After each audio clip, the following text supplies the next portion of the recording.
ನೋಡದ ಆನಂದ ಉಕ್ಕೇರಿ ಬರ್ತಾ ಇದೆ. ಆದ್ರೆ ಮನುಷ್ಯನ ಮುಖ ಎನ್ನುವಂಥದ್ದು ಭಾವನೆಯ ಕೈಗನ್ನಡಿ ಇದ್ದ ಹಾಗೆ ಮನದ ಹದನವನ್ನು ವದನ ಸೂಚಿಸುತ್ತದೆಯಂತೆ. ಇಷ್ಟೊಂದು ಹರ್ಷೀಭೂತಗೊಂಡಿದೆಯಲ್ಲ, ಕಾರಣ ಏನು? ರಮಣಕ್ಕೆ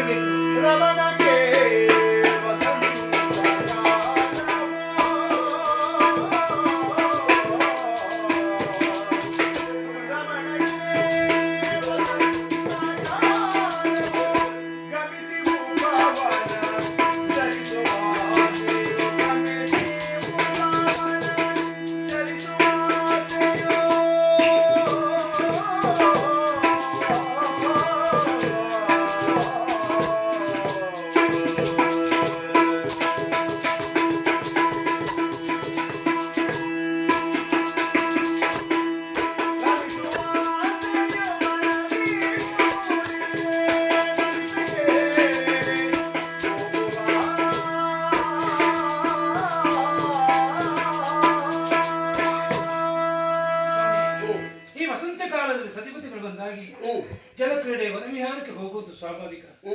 ಅರಮನೆಯಲ್ಲಿ ಕುಳಿತುಕೊಂಡು ತುಂಬಾ ಬೇಸರವಾಗಿದೆ. ಹಾಗಾಗಿ ನಾವಿರುವರು ಬಂದಾಗಿ ಜಲಕ್ರೀಡೆ ವನವಿಹಾರಕ್ಕೆ ಹೋಗೋಣ. ನಿನ್ನ ಬಯಕೆ ಅದು ಸಾಧುವಾದಂತದ್ದೇ. ಆದ್ರೆ ಏನು ಮಾಡೋಣ ಹೇಳು? ಕಿರೀಟ ಹೊತ್ತವನಿಗೆ ಕಿರುಕುಳ ತಪ್ಪಿದ್ದಲ್ಲ. ರಾಜಕೀಯದ ಜಿಜ್ಞಾಸೆಯಲ್ಲಿ ನಾನಿದ್ದೇನೆ. ನಿನ್ನನ್ನು ಒಡಗೂಡಿ ಬರುವುದಕ್ಕೆ ನನಗೆ ಸಾಧ್ಯ ಇಲ್ಲ. ನೀನು ಸಖಿಯರನ್ನ ಕೂಡಿ ಹೋಗು, ಆದ್ರೆ ಮತ್ತೆ ಬರ್ತೇನೆ ನಾನು.